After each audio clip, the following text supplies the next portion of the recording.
السلام علیکم ورحمۃ اللہ وبرکاتہ۔ ان الحمد للہ والصلاة والسلام علی سید الانبیاء وعلی آلہ وصحبہ اجمعین۔ الحمد للہ 23ویں پارے کے کوئز کے آنسرز دیکھیے۔ کویسچن نمبر 122 to 30 آیات سورۃ یاسین۔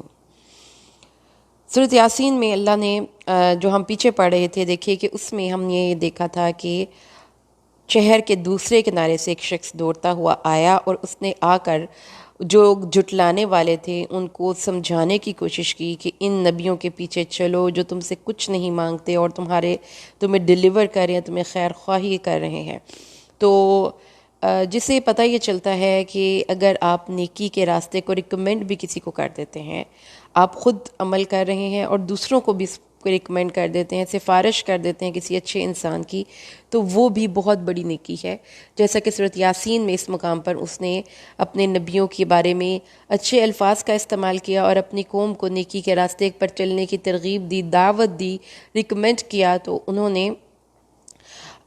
اس نے کہا کہ مجھے کیا ہے کہ میں اس کی عبادت نہ کروں جس نے مجھے پیدا کیا اور تم اسی کی طرف لوٹائے جاؤ گے، اور اللہ اگر میرے بارے میں کسی نقصان کا ارادہ کر لے، اور ایسے معبود جو بالکل نفع اور نقصان کے مالک نہیں، ان کی سفارش میرے کچھ کام نہ آئے، وہ مجھے چھڑا نہ سکیں، تو اس وقت تو میں ضرور کھلی گمراہی میں ہوں گا۔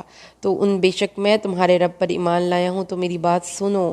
تو اسے کہا گیا کہ جنت میں داخل ہو جا۔ اب اس کی قوم نے حملہ کر کے درمیان میں جو سین امٹ ہے نا، تو اس کی قوم کی ہٹ درمی یہ تھی کہ انہوں نے اس کو مار ڈالا، اور پھر جب وہ مر گیا تو اللہ تعالیٰ نے کہا کہ جنت میں داخل ہو جا۔ تو اس نے تب کہا، تب دیکھیں کہ خیر خواہی کی انتہا، کہ تب بھی وہ اپنی قوم کے بارے میں مرنے کے بعد بھی کہہ رہا ہے کاش کہ میری قوم کو معلوم ہو کہ اس بات پر کہ میں نے اپنے نبی کی بات کو مانا اور دعوت پر، اس نبی کے بلانے کے دعوت پر مجھے قتل کر دیا گیا، تو اللہ نے مجھے بخش دیا اور مجھے معزز لوگوں میں کر دیا، اور ہم نے اس کے بعد اس کی قوم پر آسمان سے کوئی لشکر نہیں اتارا۔ اللہ نے فرمایا کہ ضروری نہیں ہے کہ ہر کو ہم جنگ کے ذریعے اور ماریں۔ اللہ تعالیٰ نے صرف ایک فرشتے کو کہا کہ وہ زور سے چیختے تو وہ بجھے ہوئے تھے، ان کی زندگی کی لو بجھ گئی، ان کے اندر زندگی کی رمق ختم ہو گئی اس چیخ سے۔ تو کیسے انسان اکڑ سکتا ہے کہ وہ تو اللہ کے سامنے اس قدر عاجز ہے کہ اگر اللہ چاہے تو کسی بھی فزیکل اسباب کو حرکت میں لائے بغیر، صرف ایک آوازیں جو ہم سنتے ہیں نا، ہمارے ارد گرد جو آواز ہے، وہ ایک لمیٹڈ اماؤنٹ میں ایک خاص اس کی انٹینسٹی کے ساتھ ہم اس کو برداشت کر سکتے ہیں۔ اگر ضرورت سے زیادہ اونچی آواز ہو تو چیخ اس سے انسان کی نفسیاتی طور پر اتنی بری کنڈیشن ہو جاتی ہے کہ قرآن کہتا ہے کہ ایک خاص حد سے اوپر نکلی ہوئی ایک آواز تھی، چیخ جیسی، کوئی سائرن، کوئی سر پہ ہتھوڑے برسانے والی، اور وہ بجھ کر رہ گئے۔ افسوس میرے بندوں پر، ان پر اللہ نے ظلم نہیں کیا، لیکن وہ اللہ کے رسولوں کو سیریس نہیں لیتے تھے۔ تو جو میرے لسنرز ہیں، آپ سن رہے ہیں، اگر آپ بھی قرآن کے اس پیغام کو، نبی صلی اللہ علیہ وسلم پہ آئی ہوئی اس شریعت کو سیریس نہیں لیتے، تو ڈریں۔ اللہ تعالیٰ نے عبرت کے طور پر ہمیں بتا دیا قوموں کا قصہ۔ آپ بات نہیں مانتے، سورج کو دیکھ کر آنکھیں بند کر لیتے ہیں۔ آپ نے سورج کا کیا نقصان کیا؟ قرآن آپ کی زندگیوں میں ارد گرد موجود ہے، آپ سننے کے لیے تیار نہیں، تو نقصان تو آپ اپنا خود کر رہے ہیں۔ کیا انہوں نے نہ دیکھا ہم نے ان سے پہلے کتنے زمانوں کے لوگ ہلاک کر دیے، بے شک وہ ان کی طرف پلٹ کر نہیں آتے۔ تو آپ کیا اپنے آپ کو توپ چیز سمجھتے ہیں؟ کیا آپ انجام دیکھیں، ہسٹری، ورلڈ ہسٹری اٹھا کر دیکھیں، اپنے اس زوم باطل سے نکلیں، اپنے اس تکبر سے نکلیں۔ اللہ فرماتا ہے کتنے لوگوں کو ہلاک کر دیا، اب نہ ان کا کوئی نام ہے، نہ کوئی ان کا نشان ہے، نہ ان کا کہیں پہ کوئی ذکر ہے۔ اللہ نے فرمایا وہ ہمارے ساتھ حاضر کیے جائیں گے تو ہم ان کو اٹھا کر جیسے آگ کو جلایا جاتا ہے، لکڑیوں کو اٹھا کر ایسے پھینک دیں گے، اور ان کے لیے ایک مردہ زمین نشانی ہے، ہم نے اس کو زندہ کیا، اس میں سے غلہ نکالا اور اسی میں سے وہ کھاتے ہیں، اور اس میں سے کھجوروں اور انگوروں کے کئی باغ بنائے اور اس میں سے چشمے پھوڑ دیے۔ کیا اللہ کہتا ہے زمین دیکھو، زمین زندہ تھی، نکلی، اس میں سے انگور بھی ہیں، کھجور بھی ہیں، باغ بھی ہیں، چشمے بھی ہیں، ان کے پھلوں سے کھاتے بھی ہو، ہاتھوں سے تو نہیں بنایا. اب نکالو اس جو فروٹ تم کھا رہے ہو، جو انڈا تم اپنی صبح ناشتے میں کھا رہے، کیا ان میں کوئی انرجی، ان کی کوئی نیوٹریشس ویلیو، اس کو کس نے مینیج کیا؟ اس کے اندر سب چیزوں کو، تمہاری خوراک کے اندر ذائقہ، رنگ، خوشبو، اور تمہاری اس خوراک کے اندر غذائیت بھرنے والا کون ہے؟ شکر کیوں نہیں کرتے؟ دیکھو نا، اپنی آنکھیں کھولو، کیوں نہیں اپنی آنکھوں اور اپنے دماغ کا استعمال کرتے؟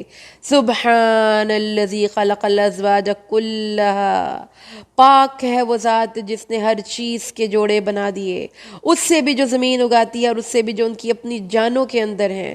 زمین کے جوڑے ہیں، انسانوں کے جوڑے ہیں، جانوروں کے جوڑے ہیں، پہاڑوں کے جوڑے ہیں، ہر چیز جوڑوں میں اللہ نے پیدا کی، تو تم پاک ہے. پھر اچھا چلو چھوڑو، یہ زمین نہیں دیکھ رہے، چلو رات کو دیکھ لو. دن کہاں جاتا ہے جب رات آتی ہے؟ ہم دن کو اس میں سے کھینچ کر نکال لیتے ہیں، جیسے کال نہیں اتاری جاتی بکرے کی. زمین اور رات اور دن کا سٹارک کانٹرڈکشن ہے. رات بالکل مختلف ہے دن سے، تو اللہ تعالیٰ اس کے اوپر دن کا پردہ ہٹا دیتے ہیں، اللہ اس کی کھال کھینچ لیتے ہیں. اور سورج یہ بھی اپنے اندازے سے چل رہا ہے. یہ نہیں ہے کہ کبھی سارا دن ہی سورج نکلا رہے اور رات ہی نہ آئے، اور کبھی ایسا ہو کہ 2 گھنٹے سورج نکل کر رات آ جائے. ہر چیز ایک نظام کے تحت چل رہی ہے، ہر چیز کو اللہ نے مینیج کیا ہوا ہے. پھر چاند، کبھی ہوا ہے کہ 14ویں رات کو چاند بالکل چھوٹا سا ہو؟ نہیں ہوتا نا، اللہ ہے جو اس کو مینیج کر رہا ہے. چاند 14ویں رات کو ہی گول ہوگا، اور 14ویں رات کے بعد ہی گھٹ کے دوبارہ کھجور کی ٹیڑھی ڈنڈی کی طرح ہو جاتا ہے. سورج چاند سے پہلے آ سکتا ہے، رات دن سے پہلے آ سکتی ہے. سب اپنے اپنے دائرے میں تیر رہے ہیں. سبحان اللہ، اپنے مدار میں بھی گردش کر رہے ہیں، اور زمین بھی سورج کے گرد گردش کر رہی ہے. جیسا ایک وہ سورج، آپ سمجھ لیں بھٹی ہے جو زمین کی ہر چیز کو پکاتی ہے، تو پھر کس نے زمین کو اس طرح سے گردش دی کہ وہ سورج کے گرد بھی گھومے گی اور اپنے مدار پہ بھی گھومے گی، کہ ہر طرف اس کو ہوا بھی لگے، ہر طرف اس کو روشنی بھی لگے، ہر طرف اس کو حرارت بھی لگے. یہ نظام فلکی، اس کے سارے مینیجنگ کے یہ جو سسٹم ہے، یہ جو سارا ہمارا سولر سسٹم ہے، ان تمام کی چیزوں کو ہم اس آیت میں ڈسکس کر سکتے ہیں. اللہ فرماتا ہے دن رات سے پہلے نہیں آ سکتا، رات سورج چاند سے پہلے نہیں آ سکتا. یہ سب اپنے اپنے باریاں لے رہے ہیں. اچھا چلو اور آنکھیں کھولو.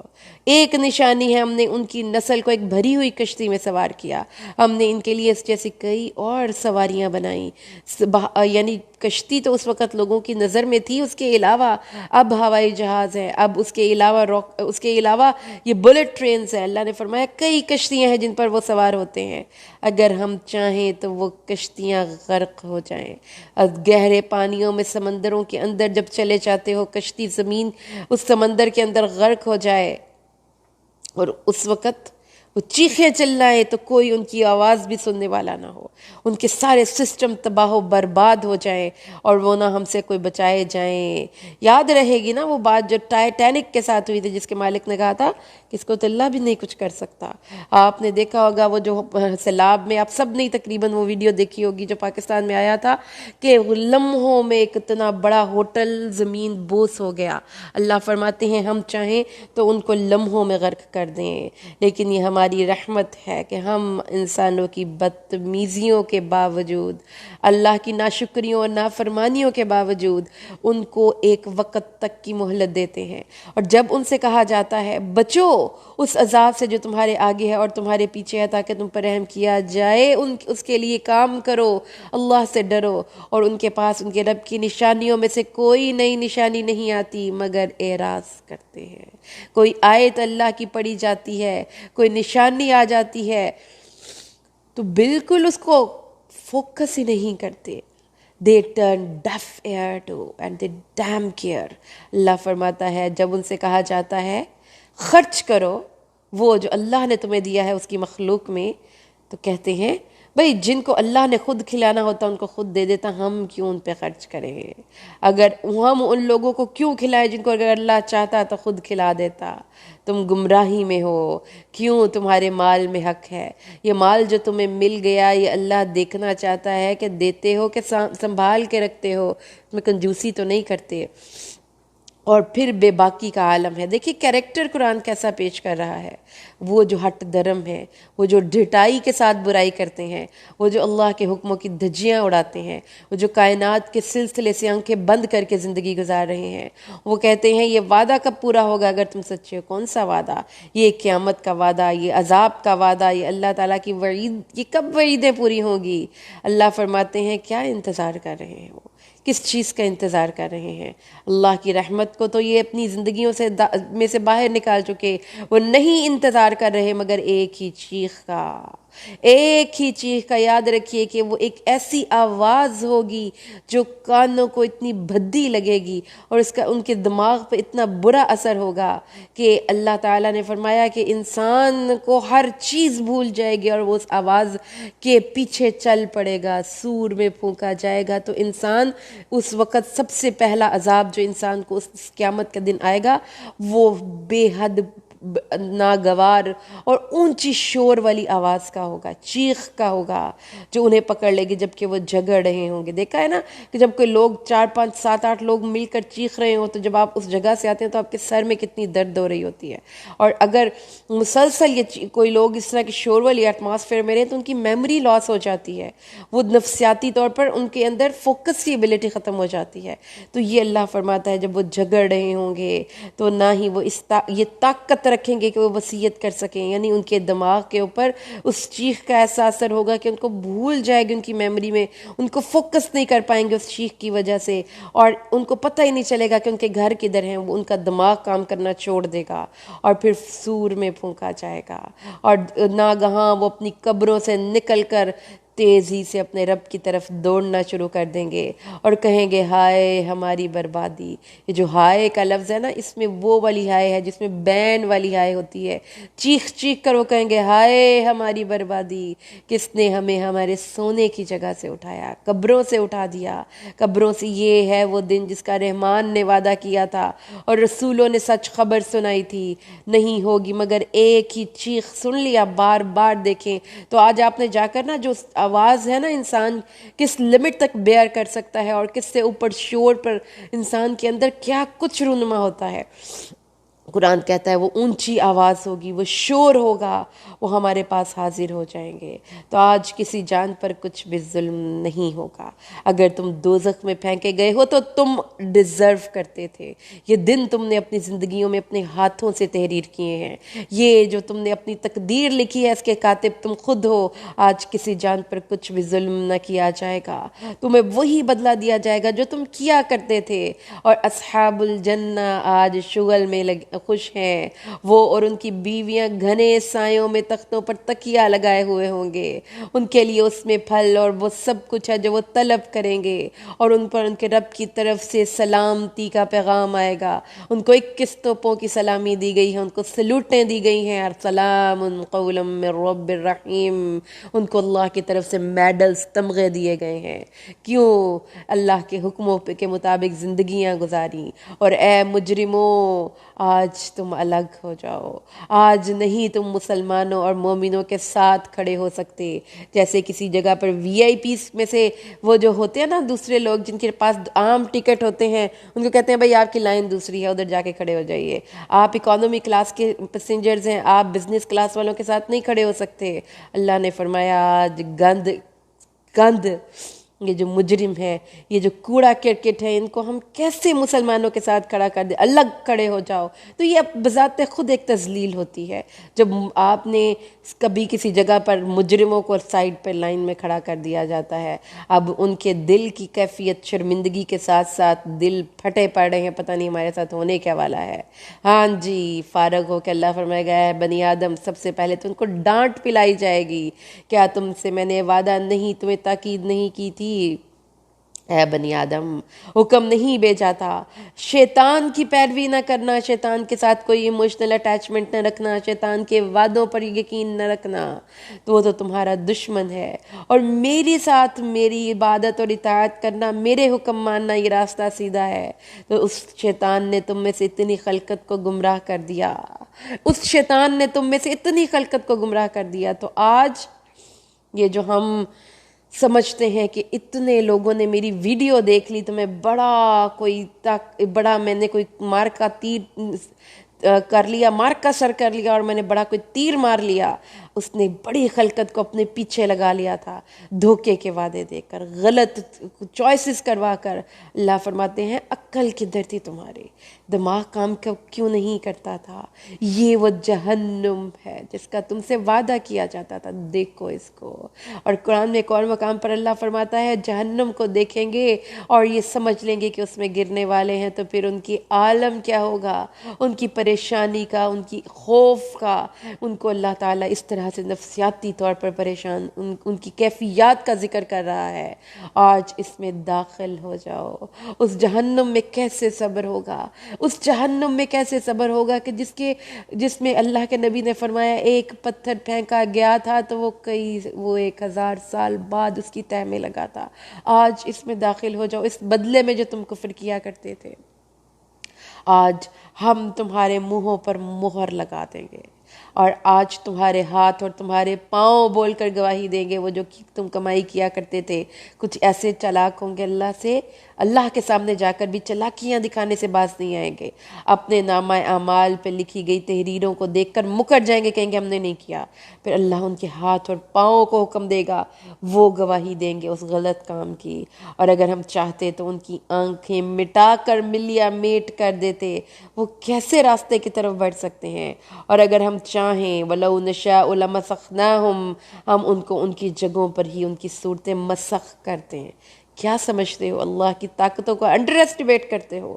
اللہ اگر تمہیں پکڑتا نہیں، تمہاری آنکھیں خراب نہیں کرتا، تمہاری صورتیں نہیں بدلتا تھی، اس کی رحمت ہے، ورنہ اللہ کے سامنے نہ وہ آگے چل سکتے ہیں اور نہ وہ پیچھے رہ سکتے ہیں۔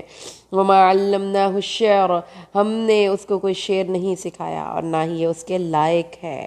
اس نبی صلی اللہ علیہ وسلم کو ہم نے شعر گوئی نہیں سکھائی اور نہ ہی وہ ان کے لائق ہے۔ اللہ فرماتا ہے کہ یہ تو صرف ایک قرآن ہے جو نصیحت ہے اور کتاب مبین ہے، لِيُنذِرَ مَنْ كَانَ حَيًّا، تاکہ اس کو نصیحت دے دے جو ہدایت کو ریسیو کرتا ہے، وہ زندہ ہے، اور جو ہدایت کو ریسیو نہیں کرتا وہ زندہ نہیں ہے، اور کافروں پر بات سچ ثابت ہو جائے۔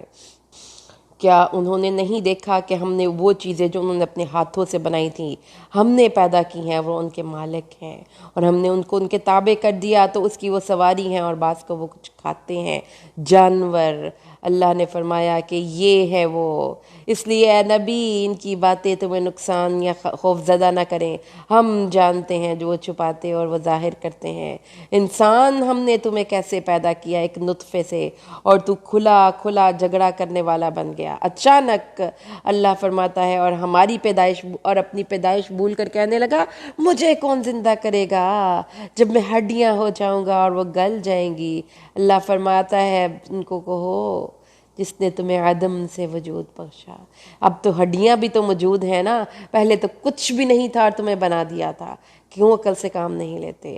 جس نے تمہارے لیے سرسبز درخت سے آگ پیدا کی، اور پھر وہ ذات جس نے زمین و آسمان کو پیدا کیا اس بات پر قادر ہے کہ تمہارے جیسے اور پیدا کر دے، جب کیوں بلا وَهُوَ الْخَلَّاقُ الْعَلِيمُ، سب کچھ پیدا کرنے والا ہے، خلاق العلیم ہے۔ انما امرہ اذا اراد شیئا ان یقول له کن فیکون، اور اللہ وہ بابرکت ہستی ہے کہ جب وہ کسی چیز کا ارادہ کرتا ہے تو اس کے لیے فرماتا ہے ہو جا، تو وہ ہو جاتی ہے۔ اور پھر اس کے بعد اللہ کیا فرماتا ہے؟ فَسُبْحَانَ الَّذِي بِيَدِهِ مَلَكُوتُ كُلِّ شَيْءٍ وَإِلَيْهِ تُرْجَعُونَ، اور بابرکت ہے وہ اللہ جس کے ہاتھ میں ہر چیز کی ملکوت ہے اور اسی کی طرف تم لوٹائے جاؤ گے۔ اللہ اکبر۔ سورۃ صافات اور کویسچن نمبر 8 1 سے 5 آیت کا ترجمہ سنیے۔ فرشتے، قسم ہے ان فرشتوں کی جو صف باندھنے والے ہیں، خوب صاف باندھنا، اور پھر وہ جو ہوا یعنی وہ فرشتے جو ڈانٹتے ہیں، خوب ڈانٹنا، پھر اللہ والتالیات ذکرہ، پھر وہ فرشتوں کی جماعت جو اللہ کا ذکر کرنے والی ہے۔ کیا اللہ نے کہا؟ ان کی قسم کھا کر فرمایا کہ بے شک تمہارا معبود واحد ہے، جو آسمان و زمینوں اور تمام مشرقوں کا رب ہے، تمام مغربوں کا رب ہے۔ اللہ ہے وہ رب، مینیجر، مدبر، مالک، آقا، چیزوں کو مینیج کرنے والا، ان کو پرورش کرنے والا، ان کی نگہبانی کرنے والا، ان کی نگہداشت کرنے والا۔ کہ اللہ نے فرمایا ہم نے آسمان دنیا کو انوکھی ہی زینت سے آراستہ کیا۔ کیا زینت ہے؟ وہ ستارے، اور وہ ستارے تو زینت بھی ہیں لیکن ہر ایک سرکش شیطان سے خوب محفوظ کا راستہ بھی ہیں۔ تو قرآن ہمیں کائنات کے بارے میں جو بتاتا ہے وہ یہ بتاتا ہے کہ آسمانیں جو ہم سٹارز اور گیلیکسیز دیکھتے ہیں وہ سب سے نیچے والا آسمان ہے جہاں تک ہماری رسائی ہے، لیکن ایٹ دا سیم ٹائم ہماری کائنات میں جو نیگیٹو فورسز شیاطین کی صورت میں ہیں وہ وہاں سے جاتی ہیں۔ آسمان میں فرشتے ہیں جو انویزیبل ہیں، وہاں سے ان کے حدیث میں آتا ہے کہ جب اللہ تعالیٰ کوئی حکم نافذ کرتا ہے تو فرشتے ہیبت کے اظہار کے طور پر اپنے پروں کو پھڑپڑاتے ہیں، جس سے ایک مخصوص آواز پیدا ہوتی ہے۔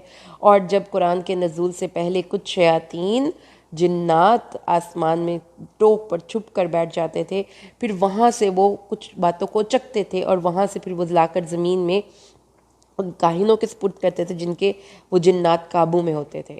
تو اللہ تعالیٰ نے اب آسمان میں ان ستاروں کے ذریعے نہ صرف یہ کہ یہاں پر مزین کیا، بلکہ انہی ستاروں کو اللہ تعالیٰ نے ان کے لیے ایک گولیاں بنا کے، جیسے وہ بلٹس نہیں ہوتی، وہ رکھا ہوا ہے۔ تو جب فرشتے وہاں پہ آتے ہیں تو وہاں سے ایک بلٹ فائر کی جاتی ہے، ان پر ایک طرح سے شعلہ پھینکا جاتا ہے، اور اللہ تعالیٰ نے فرمایا کہ ان کو ہر طرف سے شہاب پھینکے جاتے ہیں ان کو بھگانے کے لیے، اور ان کے لیے ایک لازماً چپکنے والا عذاب ہے۔ تو یہ اللہ تعالیٰ کی فرشتوں آسمان کی حفاظت کا انتظام کیا ہے، فرشتوں کی مجلس کی باتوں کی حفاظت کا انتظام بھی ہے۔ تو اس سے ہمیں جو پتہ چلتا ہے وہ یہ ہے کہ فرشتوں کی گفتگو، فرشتوں کی باتیں، آسمان کی فیسٹیوٹی، آسمان کے دروازے، یہ ہیں وہ امور غیبیہ میں سے جو قرآن ہمیں بتاتا ہے، اور وہ 100% سچ بھی ہیں۔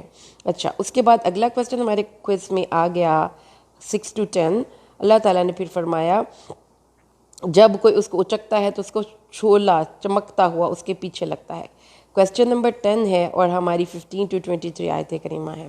اچھا، 15 to 23 جو آیت کریمہ ہے اس میں انہوں نے پھر نبی کریم صلی اللہ علیہ وسلم کے قرآن کے بارے میں جو بدزبانیاں کرتے تھے کہ یہ جادو ہے، اور یہ کہ ہم یعنی ان کے آپس میں اب دیکھیں کہ ہر دور میں کچھ لوگ ہوتے ہیں جو کوئی بات نہیں مانتے تو بس پہ اعتراضات نکالتے ہیں۔ تو کہتے تھے یہ قرآن تو جادو ہے بھائی، لوگ مانتے ہیں کہ اس کے پیچھے، اس کو سن کے دل کو سکون ملتا ہے، لوگ اس کے پیچھے چلتے ہیں، لیکن اس سے یہ کہاں سے ثابت ہو گیا کہ یہ ہدایت ہے؟ یہ جادو بھی تو ہو سکتا ہے، تو لوگوں کو جادو کر دے، اور پھر اگر ہم مار کر ہڈیاں ہو گئے ہمارے باپ دادا بھی، تو ہم کیسے اٹھائے جائیں گے؟ ہماری عقل کام نہیں، ہماری اس چیز میں ہماری عقلیں ہمیں اس کا کوئی جواب نہیں دیتی۔ اللہ نے فرمایا ہاں تم اور ذلیل ہوگے، اور جب تمہیں اٹھانا ہوگا تو اللہ تعالیٰ ایک ہی دفعہ میں ڈانٹے گا تو وہ اس کو اللہ کو دیکھ رہے ہوں گے، پھر جب وہ اٹھیں گے تو اس وقت کہیں گے کاش ہماری بربادی، یہی تو جزا کا دن ہے۔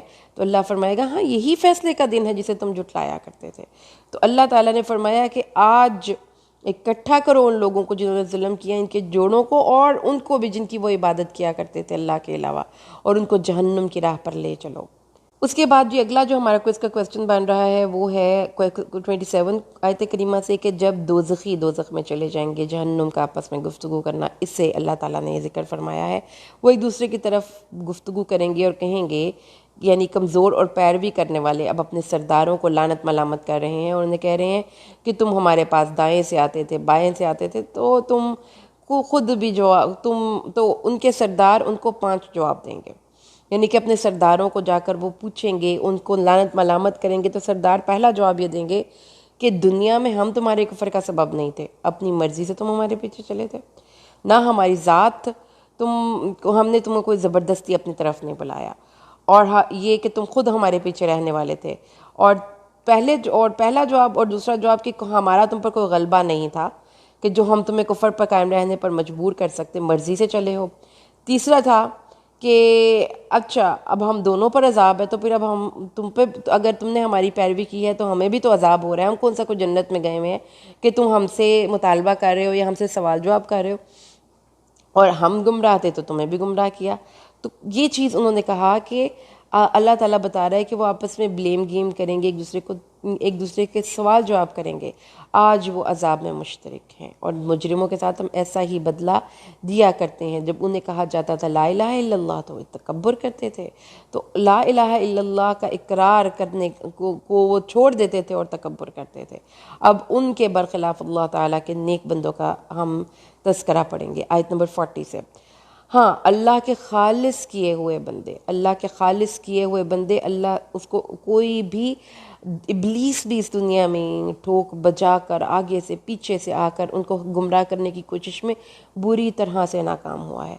تو اللہ تعالیٰ نے فرمایا یہ وہ لوگ ہیں جن کے لیے ہمیشہ سے رزق وہاں پر مقرر ہے، ہر طرح سے جو پھل، خوشبو، ذائقے، رنگ، پانی، فروٹس، جوسز، اور اس کے بعد دودھ، اس کے بعد شہد، یعنی کہ کچھ بھی جو وہ چاہیں گے، پھل، اور وہ اس میں عزت بخشے جائیں گے، یعنی کہ یہ چیزیں پیٹ بھرنے کے علاوہ لذت کے لیے بھی ہوں گی۔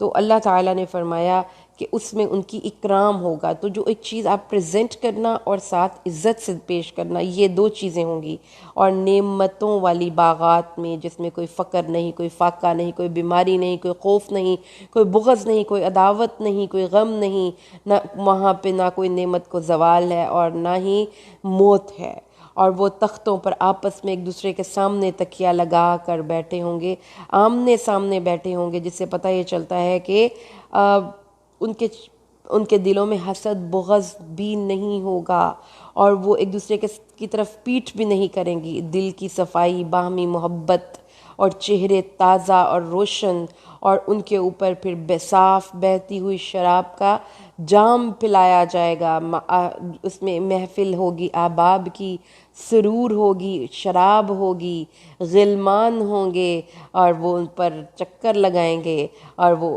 ایسے ہوں گے جیسے چھپائے ہوئے موتی، اور وہ ایسے کوزے اور ٹوٹی والی سراہیاں اور لبا لب بھرے ہوئے پیالے لے لے کر وہاں پر چلتے ہوں گے۔ اور پھر وہاں پر اللہ نے فرمایا ہے وہ شراب سفید ہوگی، اس کا رنگ بھی بتا دیا، اس کا ذائقہ بھی بتا دیا، اس کی تاثیر بھی بتا دی، پینے والوں کے لیے مرغوب، خوبصورت۔ دنیا کی تو شرابیں بد رنگ اور بد ذائقہ ہوتی ہیں نا، اور اللہ کی نے جو شراب بنائی ہے وہ خوبصورت، خوش رنگ اور خوش ذائقہ ہوگی، اس میں کستوری کی آمیزش ہوگی، اور اللہ تعالیٰ نے فرمایا اس میں کوئی سر درد نہیں ہوگا، اسے کوئی مدہوش نہیں ہوں گے۔ ان کے پاس نگاہ نیچی رکھنے والی موٹی آنکھوں والی خوبصورت عورتیں ہوں گی، گویا کہ وہ چھپا کر رکھے گئے انڈے ہیں، خوبصورت رنگت والے انڈے ہیں۔ رسول صلی اللہ علیہ وسلم سے فرمایا گیا جنت کی عورت کی خوشبو، تو آپ نے فرمایا کہ ان کی یعنی جنت کی عورتوں کی نرمی اور نزاکت اس جھلی جیسی ہوگی جو انڈے کے چھلکے سے چپکی ہوتی ہے، اور اللہ تعالیٰ نے اور اتنی خوبصورت اور نرم و نازک وہ بیویاں ہوں گی جو اللہ جنتیوں کو دے گا، اللہم اجعلنا منہم برحمتک۔ اور اس کے بعد 62 سے 70 آیت کریمہ ہے جی ہماری۔ نیکسٹ اس کا کوسچن بن رہا ہے، اللہ تعالیٰ فرماتا ہے 62، یہ ہے وہ بہت بڑی کامیابی، اور اس جیسے عمل کرنے والوں کو چاہیے کہ وہ عمل کریں، لِمِثْلِ ذَلِكَ فَلْيَعْمَلِ الْعَامِلُونَ۔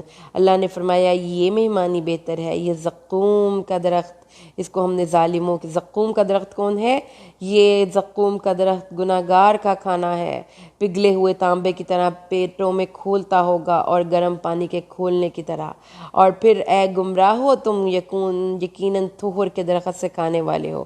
وہ کیسا درخت ہوگا؟ رسول صلی اللہ علیہ وسلم نے ارشاد فرمایا ہے کہ یہ ایک ایسا درخت ہوگا کہ جس کی ایک چھوٹا سا بھی اگر وہ جو اس کے اندر سے جو رس نکلتا ہے، اگر دنیا میں ڈالا جائے یہ زہر اللہ پودا، تو اس کی وہاں پر قیامت کے دن تک کوئی وہاں پر رویدگی نہ ہو، وہاں پہ کوئی گرینری نہ ہو، اور کیونکہ یہ درخت جہنم کی اصل تہ سے اگتا ہے، اور وہاں سے اس کی مختلف شاخیں جہنم کے مختلف طبقوں پر جاتی ہوں گی، اور ان کے خوشے ایسے ہوں گے جیسے وہ شیاطین کے سر ہیں، اتنے بد شکل اس کی جو ہے اس کے درخت کے پتے اور اس کی شاخیں ہوں گی، پھر وہ اس سے کھائیں گے اور اسے پیٹ بھریں گے، کھانا بھی نہیں چاہتے، لیکن بھوک کا عالم یہ ہے کہ کھانا بھی پڑتا ہے، اور پھر اس کے اوپر ان کے لیے سخت گرم پانی کی آمیزش ہوگی، اور اس کے بعد جب وہ گلے میں پھنس جائے گا تو گرم پانی، ایسا ہولناک گرم پانی جس کے پینے کی وجہ سے اس کی انتڑیاں گل جائیں گی، ٹکڑے ٹکڑے ہو جائیں گی۔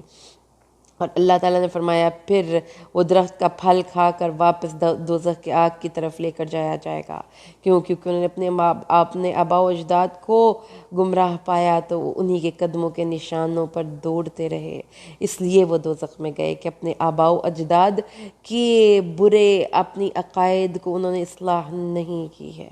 اللہ اکبر! تو سمجھ لیجئے یہ کتنی بڑی یہ آیت کریمہ ہے کہ اللہ تعالیٰ سے ہمیں یہ بات اپنے اللہ سے دعا بھی کرنی چاہیے کہ اللہ تعالیٰ ہمیں راہ مستقیم کی ہدایت دے، اور اگر ہمارے ماں باپ، ہمارے بڑے بزرگ غلط بات کو لے کر زندگی گزار رہے ہیں تو آپ اپنے عمل کی اصلاح کر لیجئے۔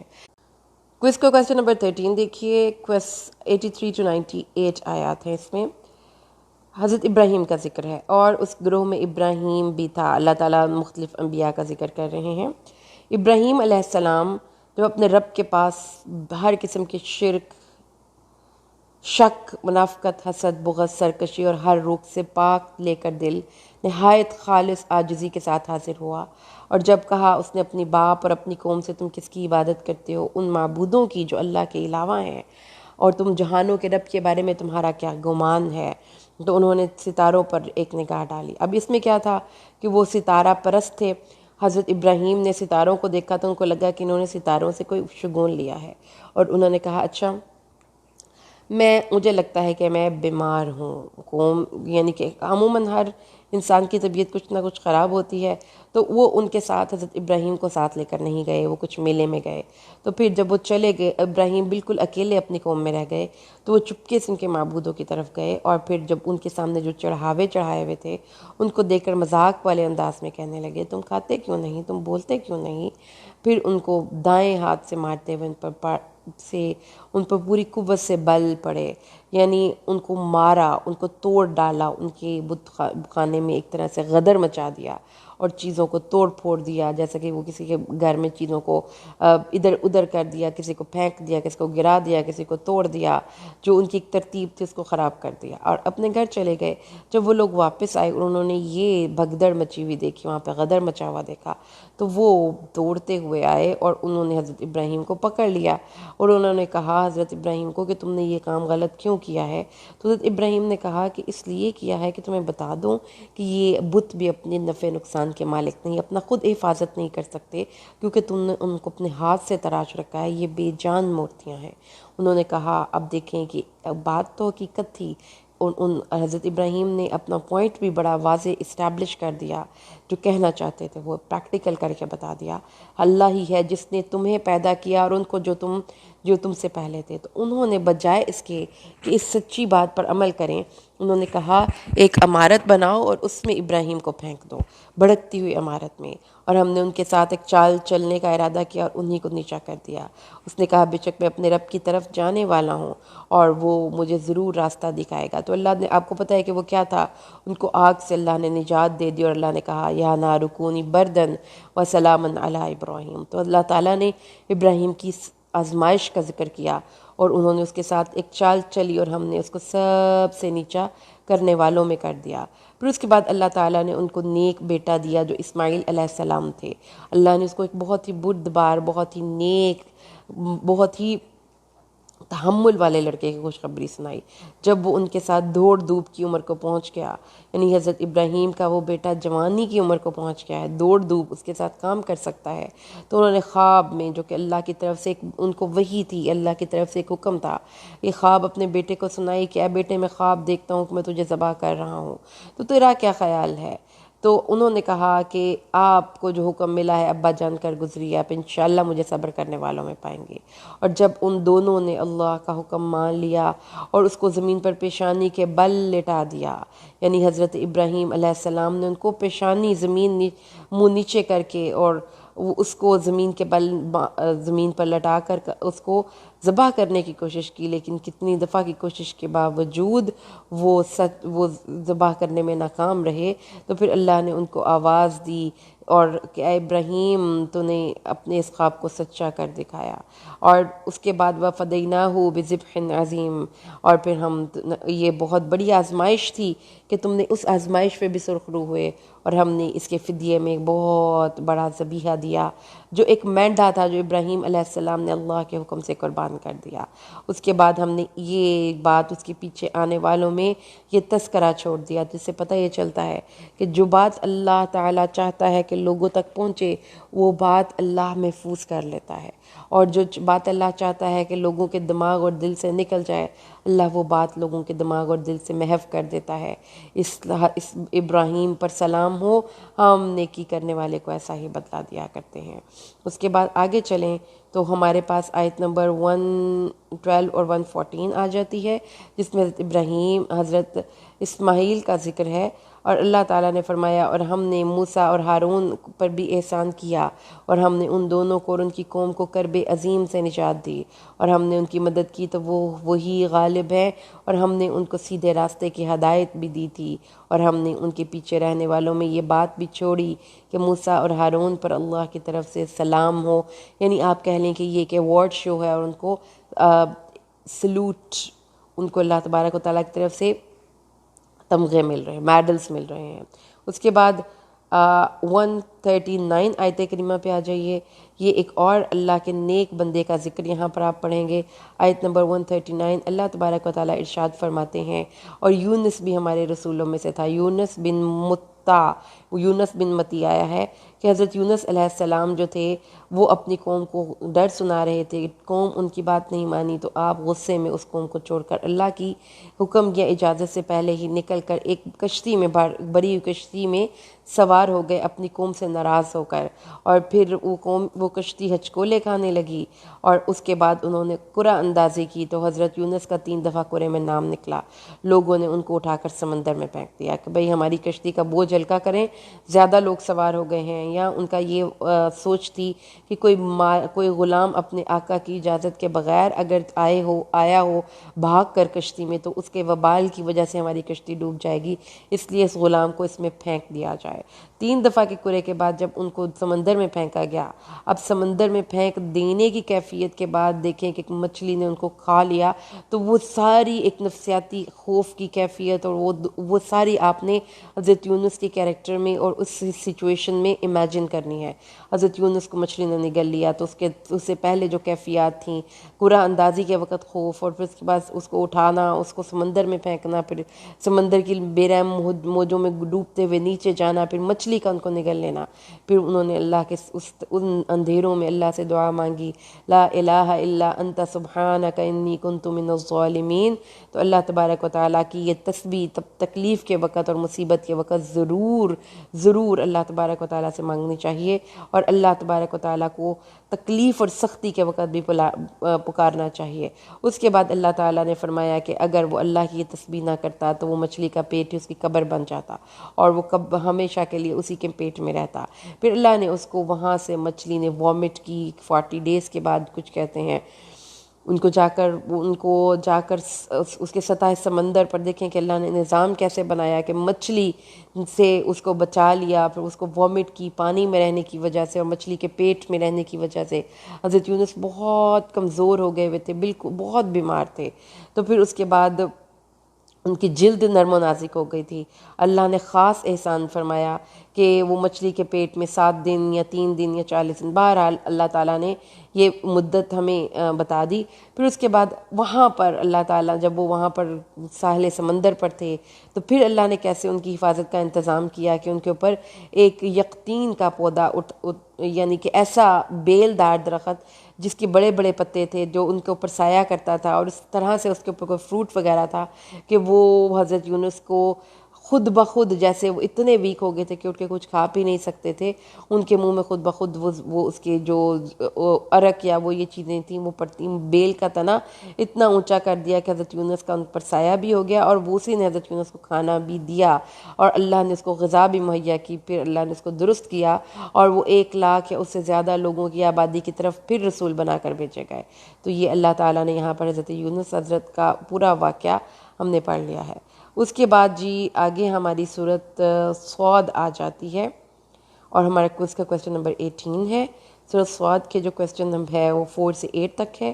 اللہ تعالیٰ نے اس میں ارشاد فرمایا ہے، اعوذ باللہ من الشیطان الرجیم، بسم اللہ الرحمن الرحیم، کہ اس قرآن کی نصیحت والے قرآن کی قسم، اور وہ لوگ جنہوں نے اس میں تکبر کیا، وہ مخالفت، کفر کیا اور تکبر کیا، مخالفت میں پڑے ہوئے ہیں۔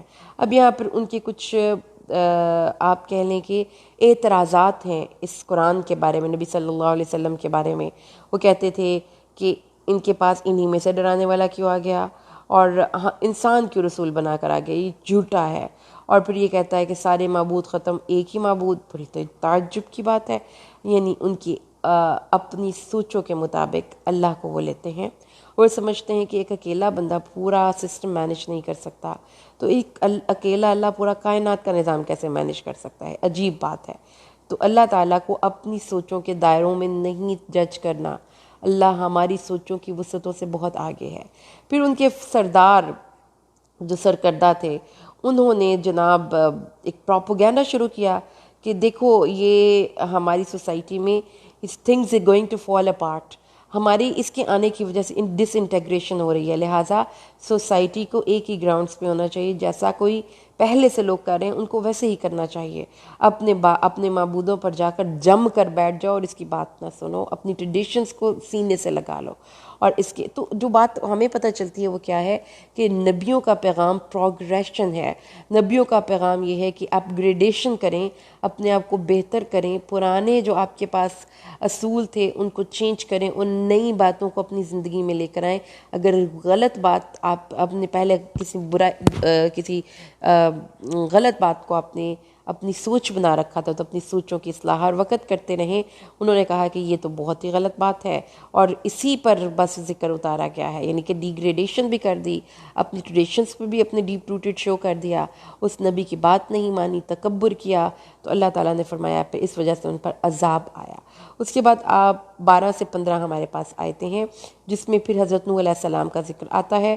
نوح تھی، اللہ نے فرمایا نوح اور عاد اور فرعون جو میخوں والے تھے، ان 3 قوموں کا ذکر اس لیے ہے کہ they were the invincible، وہ ناقابل تسخیر تھے، شان و شوکت والے تھے۔ تو اللہ تعالیٰ نے فرمایا کہ آپ کا دیکھنے کا چیزوں کا انداز یہ ہے کہ ان کی زندگیاں کیسے گزرتی ہیں، یعنی سفر کیسا گزرتا ہے۔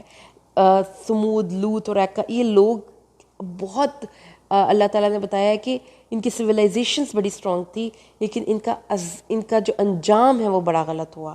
تو قرآن چیزوں کو دیکھنے کا انداز یہ بتاتا ہے کہ چیزوں کو انجام سے دیکھیں، یعنی جب بھی آپ نے کوئی جاب کرنی ہے، کوئی آپ نے کسی جگہ پر کوئی ایجوکیشن لینی ہے، کچھ بھی کرنا ہے، تو جو اس کا اینڈ گول ہے اس کو لیجئے، اس دنیا کی زندگی میں دیکھیں کہ اگر زندگی مشکل بھی گزری ہے، اگر جنت اس کا منزل ہے تو اللہ کا شکر ہے کہ ہم گھاٹے کا سودا نہیں کر رہے۔ تو دنیا کی صرف کچھ چیزوں پر ریچھ نہیں جانا۔ اس کے بعد دیکھیں تو ہمارے پاس 12 to 17 آیات آ جاتی ہیں۔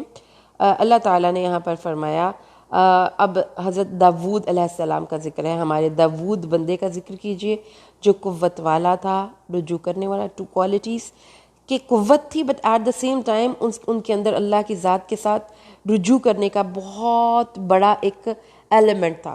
تو اللہ تعالیٰ فرماتا ہے کہ اللہ تعالیٰ کا یہ بندہ جو تھا حضرت داود is the big a beautiful combination of power and submission۔ اللہ نے اس کو طاقت دی تھی لیکن وہ اللہ کے سامنے عاجز تھا، اور پھر ہم نے اب دیکھیں کہ ان کو اللہ نے عطا کیا کیا ہے، پہاڑوں کو ان کے ہمراہ مسخر کیا۔ اور دیکھیں ہم بار بار ہم ذکر قرآن میں پڑھے ہیں، صبح اور شام وہ پہاڑ اور حضرت داود اللہ کی تسبیح کرتے تھے۔ داود علیہ السلام کی آواز بہت خوبصورت تھی، جب آپ تسبیح کرتے تھے تو ان کے ساتھ پہاڑ اور پرندے بھی وہ تسبیح کرتے تھے ان کے ترنم میں. تو یو کین امیجن کہ پرندے خود بخود کتنی خوبصورت ان کی آوازیں ہوتی ہیں. تو وہ جب حضرت داود اور پہاڑ مل کر کرتے ہوں گے تو وہ کیا خوبصورت سما ہوتا ہوگا. اور وہ کچھ پرندے بھی تھے جو کہ سب اکٹھے ہو جاتے تھے اور وہ سب مل کر اللہ کے طرف رجوع کرتے تھے.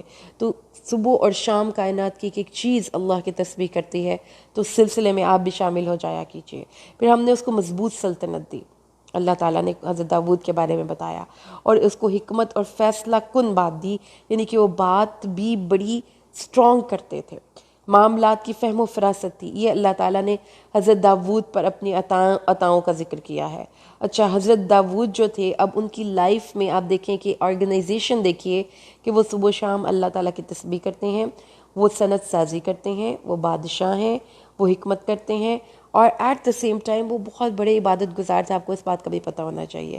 اور وہ انہوں نے ایک خاص وقت رکھا ہوا تھا عبادت کے لیے.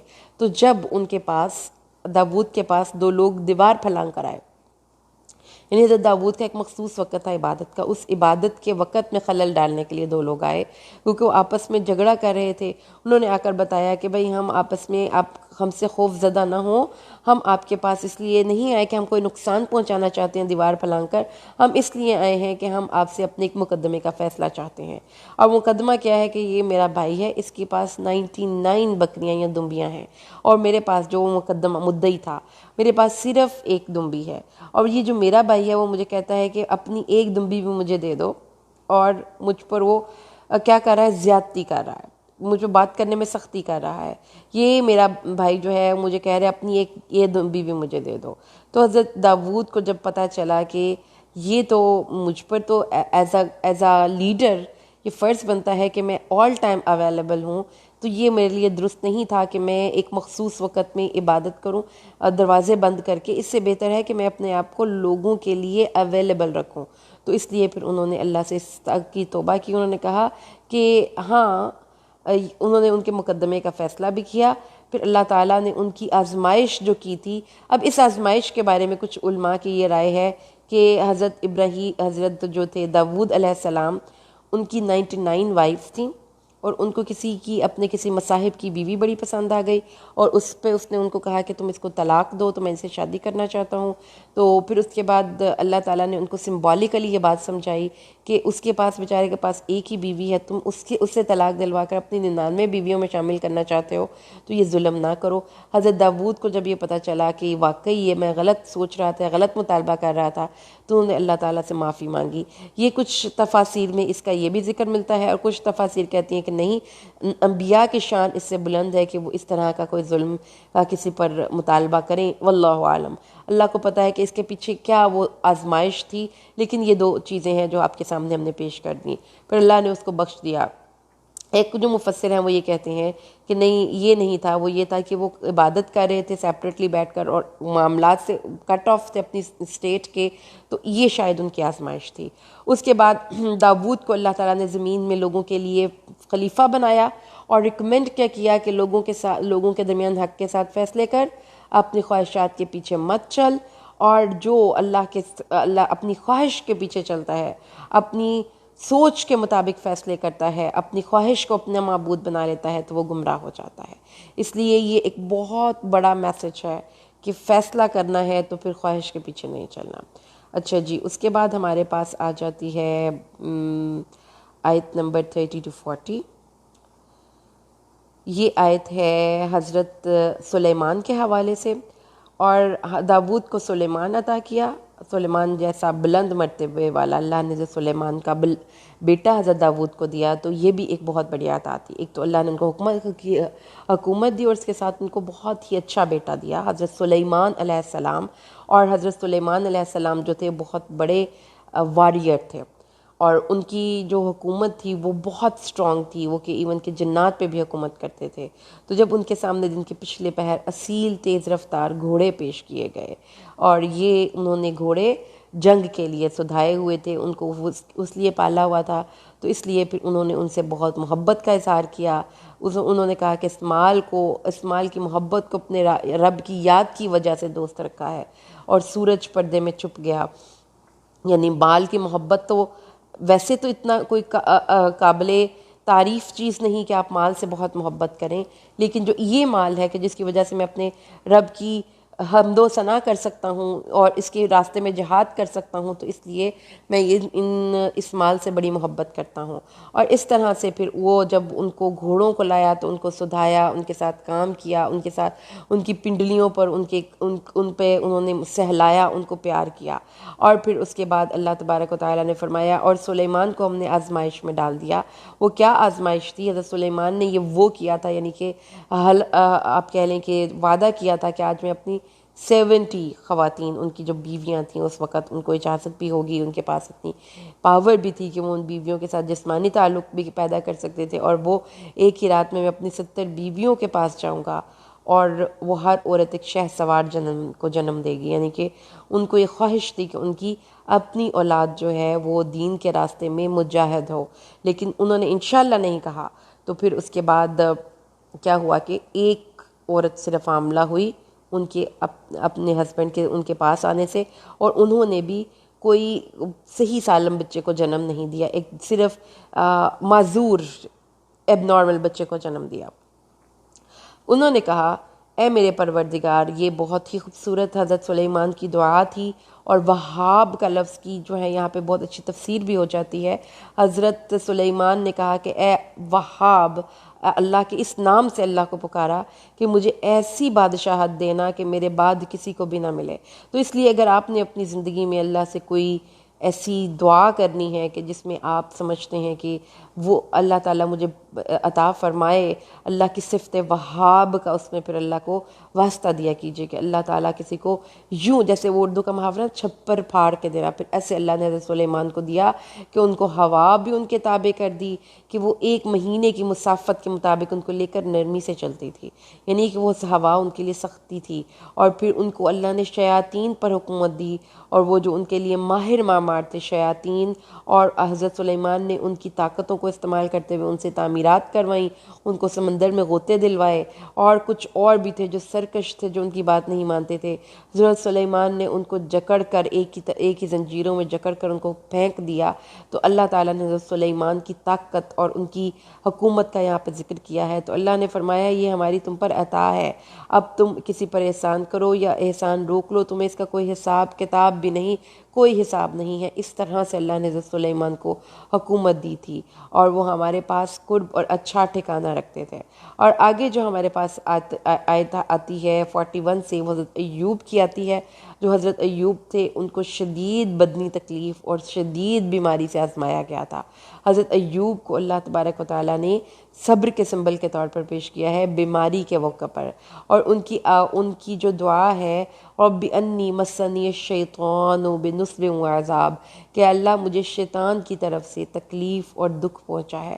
تو ان کی گفتگو میں، ان کی دعا میں ایک محتاط پن کو دیکھیے گا، ایک اتنا تکلیف ہے لیکن اب دعا کرتے وقت بھی انتہائی محتاط ہو کر کہ انہوں نے اپنی بیماری کو شیطان کی طرف سے منسوب کیا ہے۔ تو اللہ تعالیٰ نے فرمایا کہ پاؤں مار، یہ نہانے کا اور پینے کا ٹھنڈا پانی ہے۔ تو پھر اللہ تعالیٰ نے جو ان کی جلدی بیماری تھی، جیسے کہ ان کو کیڑے یا کوڑ کا مسئلہ تھا، وہ بھی اللہ نے پانی سے، صرف پانی سے نہانے سے، کہ جب اللہ کا اذن ہوا تو پھر اللہ نے فرشتے کو بھیجا، فرشتے نے ان کو کہا کہ زمین پر آپ اپنی ایڑی ماڑیں، وہاں سے پانی نکلا، ان کو کہا آپ پئیں بھی اور اسے نہائیں بھی، آپ کا جسمانی مرض بھی جاتا رہے گا، آپ کا اندر کا مرض بھی ختم ہو جائے گا۔ تو اللہ نے ایسے اپنے اس بندے کو اس بیماری سے نجات دی۔ پھر ہم نے اس کو، اس کی جو ساری اس کی مال و اولاد اس کی ان سے چلی گئی ہوئی تھیں، ان جیسا مال بھی دیا، پھر مزید اولاد بھی دی، اور اپنی طرف سے ہم نے رحمت اور نصیحت والوں کے لیے ایک بہت بڑی نصیحت کی۔ اور پھر یہ ہے کہ انہوں نے جب بیمار تھے تو ان کی جو وائف تھی وہ اپنے بال کٹوا کر آئی تھیں، ان کو بھی سیل کر رہی تھی، کیونکہ ان کے پاس گھر میں کھانے کے لیے کچھ نہیں تھا۔ ان کی وائف کے بال بڑے خوبصورت تھے، تو انہوں نے، ان کو نا غیرت بڑی آئی کہ تم نے اپنے بال کیوں بیچے ہیں، تو انہوں نے تب یہ واو کیا تھا، انہوں نے تب یہ اپنے آپ کے ساتھ ایک حلف، اپنے وعدہ کیا تھا، قسم اٹھائی تھی کہ میں تمہیں 100 کوڑے ماروں گا۔ تو اللہ تعالیٰ نے پھر اس عورت کی قربانی کا لحاظ کرتے ہوئے کہا کہ تم ایک جھاڑو میں 100 تن کے لے کر اس کو ایک دفعہ ضرب لگاؤ گے تو تمہاری اس قسم کا ہم ادا کر دیں کہ تم کفارہ نہ دینا۔ تو یہ اللہ کے اس خوبصورت بندے کا ذکر ہے جس کو کہ اللہ نے بیماری سے آزمایا اور اس نے بیماری پر صبر کیا۔ پھر ابراہیم، اسحاق اور یعقوب جو ہاتھوں اور آنکھوں والے تھے، ہاتھوں والے اور آنکھوں والے مطلب قوت والے تھے اور ان کے پاس بصیرت تھی۔ اللہ تعالیٰ نے ان کے بارے میں بھی بتایا کہ یہ اللہ کے بڑے نیک بندے تھے۔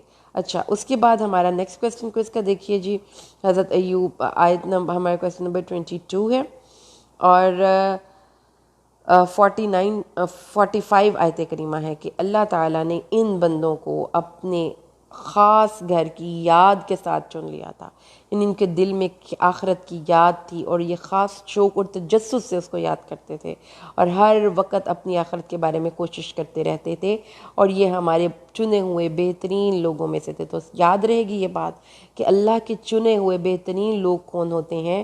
جن کے پاس طاقت ہوتی ہے، قوت عمل ہوتی ہے، جن کے پاس بصیرت ہوتی ہے، جن کے پاس اپنے تمام معاملات کے لیے پلاننگ آخرت ہوتی ہے، تو پھر اللہ تعالیٰ ان کو چن لیا کرتے ہیں۔ یہ ہمارے چنے ہوئے اچھے لوگوں، بہترین لوگوں میں سے تھے، اور اسماعیل اور الیسع اور ذوالکفل یہ بھی اللہ کے پسندیدہ اور چنیدہ لوگوں میں سے تھے، اور متقین کے لیے بہترین ٹھکانہ ہے۔ کیا ٹھکانہ ہے؟ وہ ہمیشہ کے رہنے والے باغ ہیں جس کے دروازے ان کے لیے کھلے ہوں گے، دل کے اور گھروں کے کھلے دروازے، اور پھر اس میں تکیہ لگا کر بڑے آرام سے بیٹھے ہوں گے، بہت سے پھل اور مشروب منگوا رہے ہوں گے۔ ان کے پاس نگاہ نیچی رکھنے والی ہم عمر عورتیں ہوں گی، یعنی ان کی ہم عمر، وہ تراب کا لفظی مطلب ہوتا ہے مٹی، ٹھیک ہے، کہ جس سے آپ پتہ چلتا ہے کہ دونوں کی عمر سیم ہوگی، جیسے کہ ہم بچپن کی ہم جولیاں نہیں ہوتی، ہم عمر، ہم مزاج اور اپنے خامدوں کے لیے بناؤ سنگھار کرنے والی اور اپنے خامدوں کے علاوہ اور کسی کو نگاہ اٹھا کر بھی نہ دیکھنے والی، یہ جنت کی عورت کی خصوصیت ہے۔ اس لیے بے حیا عورت جنت میں نہیں جا سکتی۔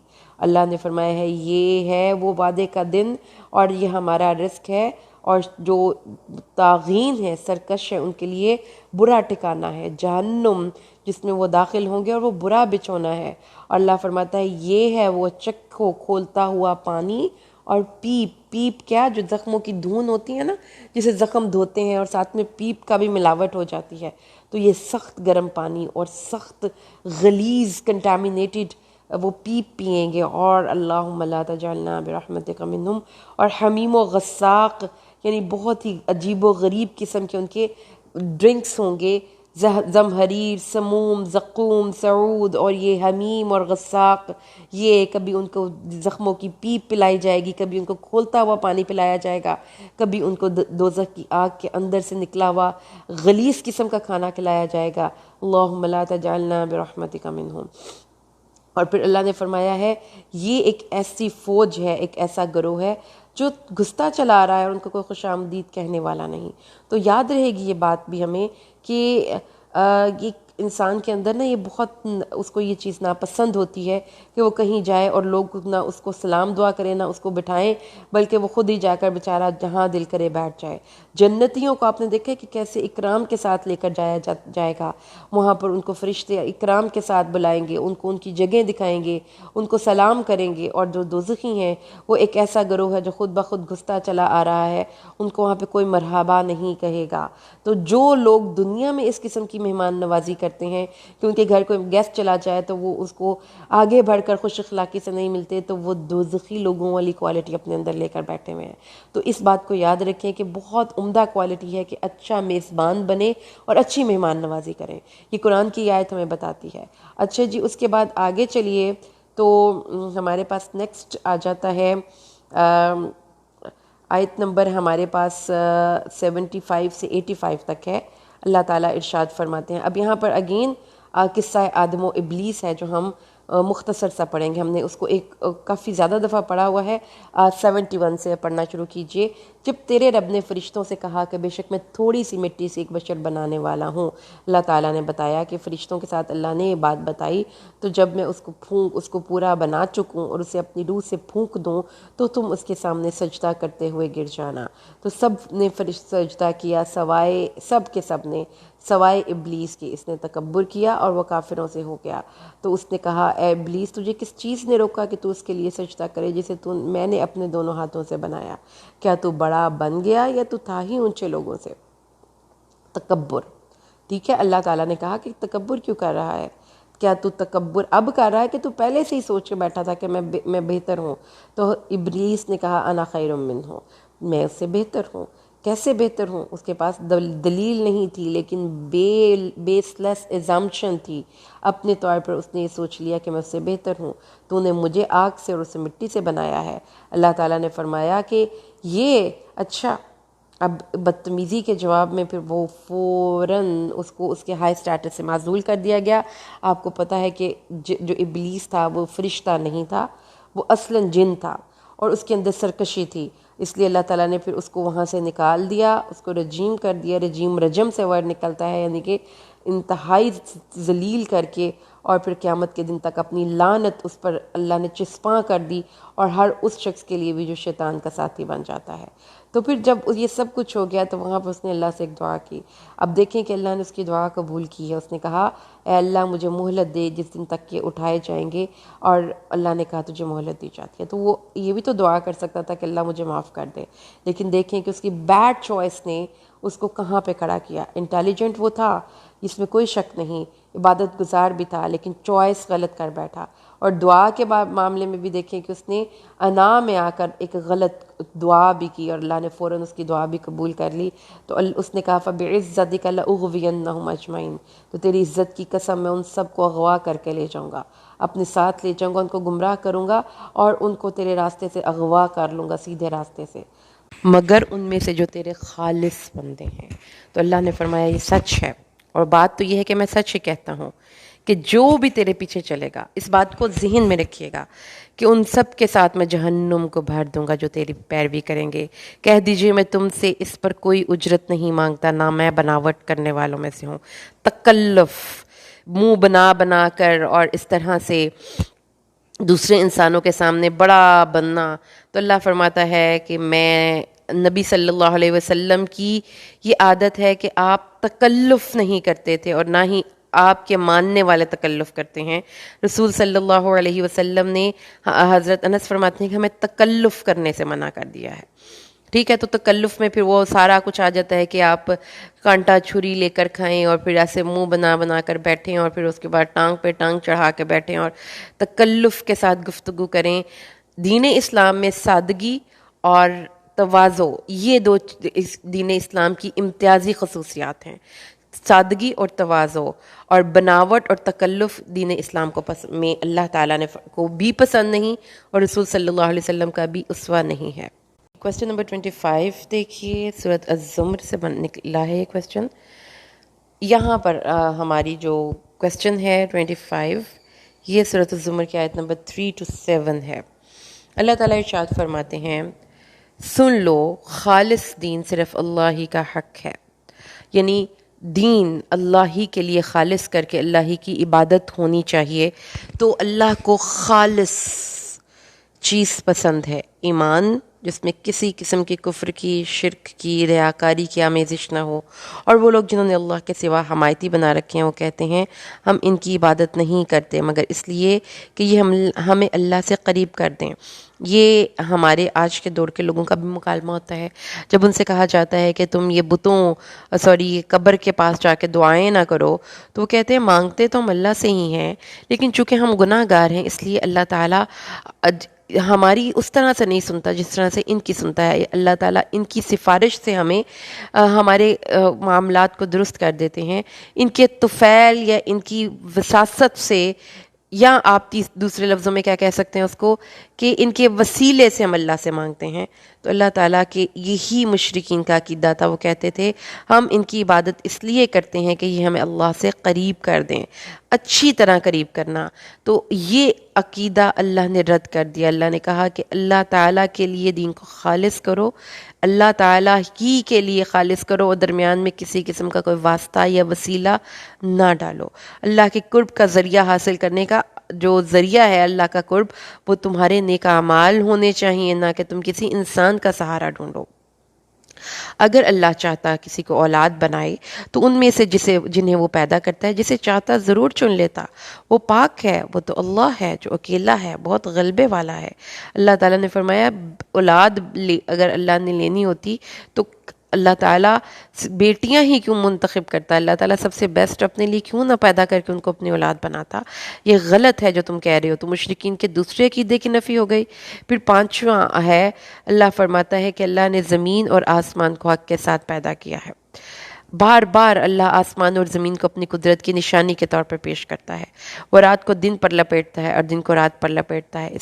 اس نے سورج اور چاند کو تابع کر رکھا ہے، ہر ایک وقت مقرر کے لیے چل رہا ہے. اور اللہ تعالیٰ نے بتایا زمین، آسمان، سورج، چاند، ستارے، ہوائیں، بادل سب اللہ کی تخلیق ہے. پھر اللہ نے فرمایا اس نے تمہیں ایک جان سے پیدا کیا، آدم علیہ السلام سے ان کا جوڑا، اور پھر ان دونوں سے بہت سے مرد اور عورتیں. اور پھر اس کے علاوہ اگر جانوروں کی بات کریں تو اس میں کھانے والے جانوروں میں جو مشہور ہیں وہ 8 ہیں، نر اور مادہ، یعنی بھیڑ بکری، گائے اور بھینس، اور اس کے بعد اونٹ. تو اللہ نے فرمایا کہ تمہیں تمہاری ماؤں کے پیٹوں میں 3 اندھیروں میں پیدا کرتا ہے. تمہاری ماں کے پیٹ کا اندھیرا، اس کے بعد رحم مادر کا اندھیرا، اس کے بعد اللہ فرماتا ہے کہ پیدائش کے بعد دوسری پیدائش، ایک کنڈیشن سے دوسری کنڈیشن اللہ پیدا کرتا ہے. یہی تمہارا رب ہے. اس لیے اللہ کو اپنا رب مانو، اور اللہ کا قرب تلاش کرنا ہے تو پھر اپنے عملوں کا سہارا ڈھونڈو، اس کے علاوہ اور کوئی معبود نہیں.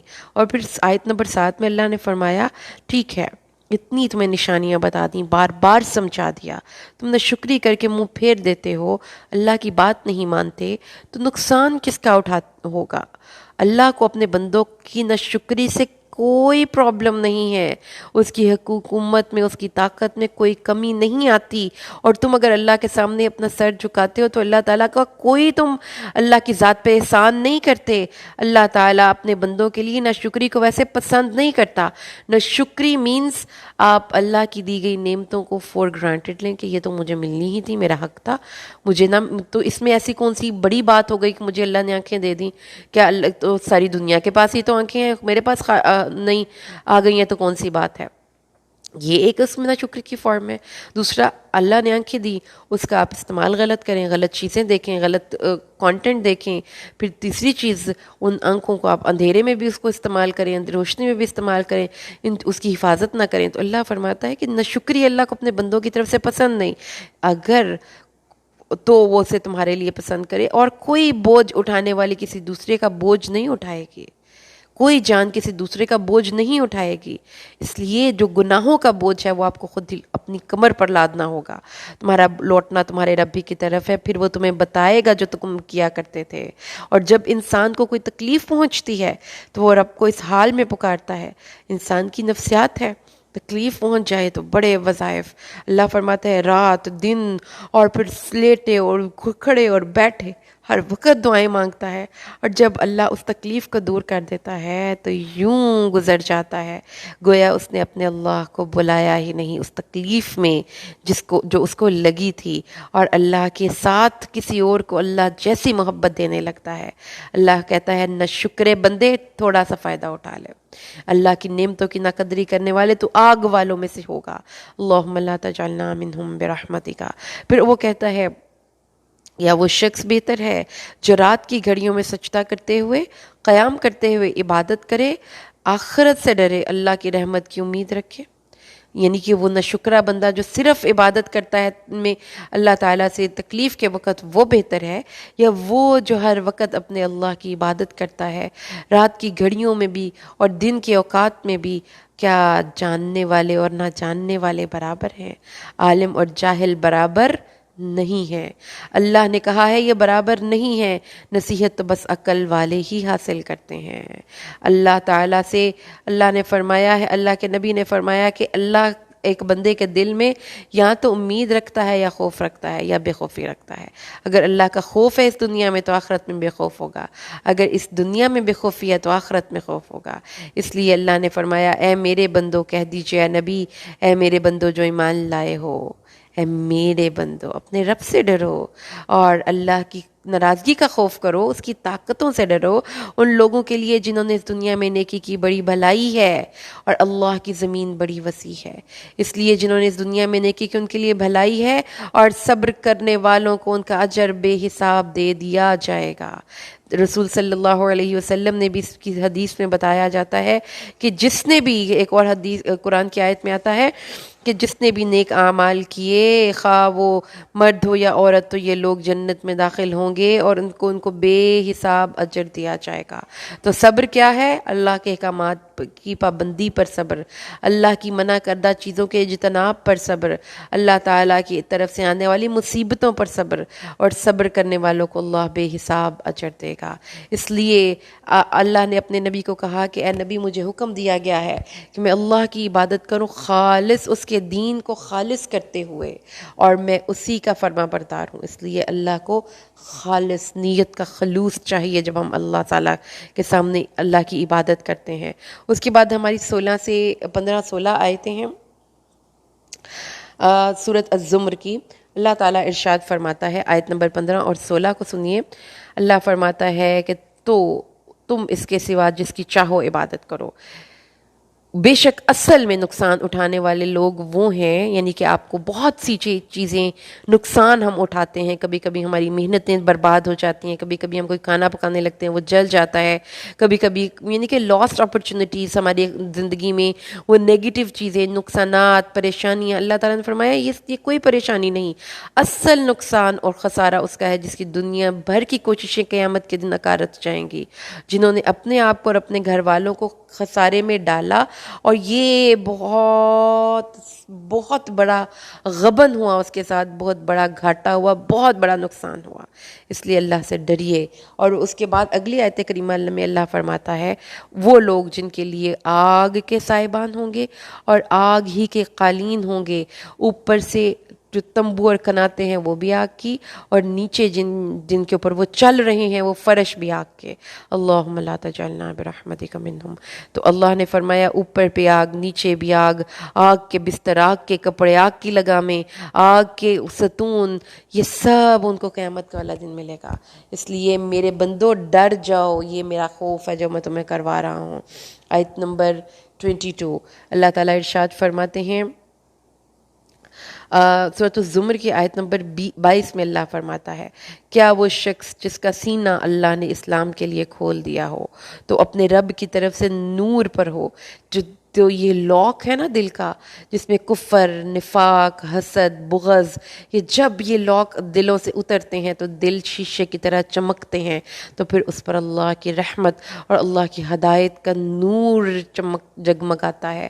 تو اس لیے اللہ نے فرمایا کہ اللہ اپنے اس بندے، اللہ تعالیٰ کی طرف سے وہ چوزن ہوتے ہیں جن کے دل ہدایت کے لیے کھل جاتے ہیں. اس کے بعد جی ہمارا لاسٹ کویسچن بنتا ہے آج کے کوئز کا، 29 کویسچن نمبر ہے، اور 23 سے 26 آیت کریمہ ہے. اللہ نے فرمایا، اللہ نے سب سے اچھی بات نازل فرمائی، ایسی کتاب جو آپس میں ملتی جلتی ہے، ایسی آیات جو بار بار دہرائی جاتی ہیں. کیوں دہرائی جاتی ہیں؟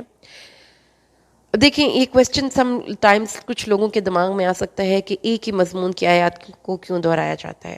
تو اس کا آنسر آپ کو سمپل سا آج کے دور میں تو بڑے اچھے طریقے سے مل جائے گا. جو اشتہارات ہوتے ہیں وہ ریپیٹ کیے جاتے ہیں، اذان کے الفاظ ریپیٹ کیے جاتے ہیں، تو اس کے پیچھے جو ایک نفسیاتی اصول کار فرمایا ہے وہ ہے پروپوگینڈا.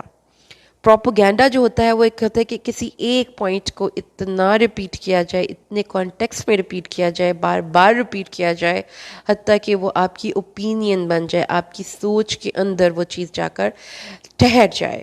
تو اسی ایک نفسیاتی اصول کو ذہن میں رکھتے ہوئے آفٹر 9/11 انہوں نے جو ویسٹرن میڈیا تھا اس نے اتنا اس چیز کو پروپوگیٹ کیا بار بار ڈفرینٹ کانٹیکس میں ڈفرینٹ سچویشن کے ساتھ کنیکٹ کر کے کہ دنیا کے بہت سے لوگوں کے دماغ میں یہ بات انہوں نے ڈال دی کہ مسلمز آر ٹیررسٹ، اسلام ایکسٹریمسٹ لوگوں کا مذہب ہے، اور نفرتوں کی ایک پوری کی پورا سلسلہ مسلمانوں کے خلاف جاری کر دیا۔ تو اس لیے اللہ نے فرمایا کہ اس لیے قرآن پاک میں بھی آیات کو دہرایا جاتا ہے کہ جو باتیں اہم ہیں وہ آپ کے دماغ میں فٹ ہو کر بیٹھ جائیں اور آپ کو یاد ہو جائیں، اور ان سے ان لوگوں کی کھالوں میں رونگٹے کھڑے ہو جاتے ہیں جو اپنے رب سے ڈرتے ہیں، ٹھیک ہے۔ تو یہ ان کی کیفیت ہوتی ہے قرآن کو پڑھ کر کے ان کے گوز بامس ہو جاتے ہیں، ان کی رونگٹے کھڑے ہو جاتے ہیں، ان کے دل اللہ کی یاد کی طرف نرم ہو جاتے ہیں۔ یہ کیفیت جس کو مل جائے اس کتاب کی تلاوت کے بعد، تو یہ وہ ہدایت ہے کہ جسے اللہ چاہے یہ ہدایت نصیب کرتا ہے، اور جسے اللہ گمراہ کر دے اس کے لیے کوئی ہدایت نہیں پاتی۔ تو یاد رہیں گے ہمیں کہ دل اللہ کی طرف، اللہ کا دل اسلام کے لیے کھل جاتا ہے، پھر اس کتاب کو پڑھ کر ان لوگوں کی کیفیات ہی بدل جاتی ہیں، ان کی باڈی لینگویج ہی چینج ہو جاتی ہے۔ تو یہ اللہ کی ہدایت ہے، اس لیے اللہ سے ہمیں اس ہدایت کی بھی دعا کرنی چاہیے کہ اللہ اپنی قرآن کی یہ ہدایت ہمیں نصیب فرمائے، اور جس شخص کے دل میں، جس کے چہرے سے قیامت کے دن کا بدترین عذاب ہٹا لیا گیا، وہ شخص بہت کامیاب ہو گیا، اور ظالموں کو کہا جائے گا کہ اپنی کمائیوں کے سبب یہ عذاب چکھو، اور ان لوگوں نے اسے جھٹلایا جو اس سے پہلے تھے تو ان پر وہاں سے عذاب آیا کہ ان کے وہم و گمان میں بھی نہیں تھا، ان کے وہم و گمان میں بھی نہیں تھا کہ اللہ تعالیٰ ان کو وہاں سے پکڑے گا۔ تو اللہ تعالیٰ نے دنیا کی زندگی کی رسوائی کا عذاب دیا، دنیا میں بڑے اپنے آپ کو کچھ سمجھتے تھے لیکن ان کا نام لعنت کا سمبل بن گیا، اور آخرت کا عذاب بہت بڑا ہے۔ کاش یہ جانتے ہوتے کہ جو دنیا میں رسوائی ہے وہ تو بہت تھوڑی ہے، کہ تم تو اس رسوائی کو دیکھنے کے لیے زندہ ہی نہیں، مر گئے اور تمہارا نام رسوائی کی دلیل اور علامت کے طور پر لیا جاتا رہا، لیکن قیامت کے دن اپنی آنکھوں کے سامنے اپنی اس ذلت کو دیکھو گے۔ واضح قرآن جس میں کوئی ٹیڑھا پن نہیں ہے، اللہ نے مثال بیان کی ہے ایک آدمی کی جس میں ایک دوسرے سے جھگڑنے والے کئی شریک ہیں، یعنی انسان اگر تم اپنی ساری سوچیں صرف سالم اللہ کے لیے کر لو گے تو پھر اللہ تعالیٰ تمہیں ایک عظیم الشان مقام اور مرتبہ دے گا۔ آپ بھی مرنے والے ہیں اور وہ بھی مرنے والے ہیں، پھر قیامت کے دن تم اپنے رب کے پاس جھگڑو گے۔ کس چیز کے بارے میں جھگڑو گے؟ کہ اللہ تعالیٰ ہم نے تو غلط نہیں کیا تھا، یہ ہمارے بڑے تھے جن کے پیچھے ہم چلے۔ بڑے کہیں گے کہ تم ہماری اپنی مرضی سے پیچھے چلے تھے، ہم نے تو تمہیں پیچھے نہیں لگایا تھا، اور یوں اللہ تعالیٰ کے سامنے وہ لوگ جھگڑا کریں گے۔ الحمدللہ 23واں پارہ آج ہم نے کمپلیٹ انڈرسٹینڈ کرنے کی کوشش کی ہے۔ اللہ اس کے معنی کو ہماری زندگیوں میں داخل کرے اور ہمیں قرآن کو صحیح معنوں میں سمجھ کے پڑھنے کی توفیق دے۔ السلام علیکم۔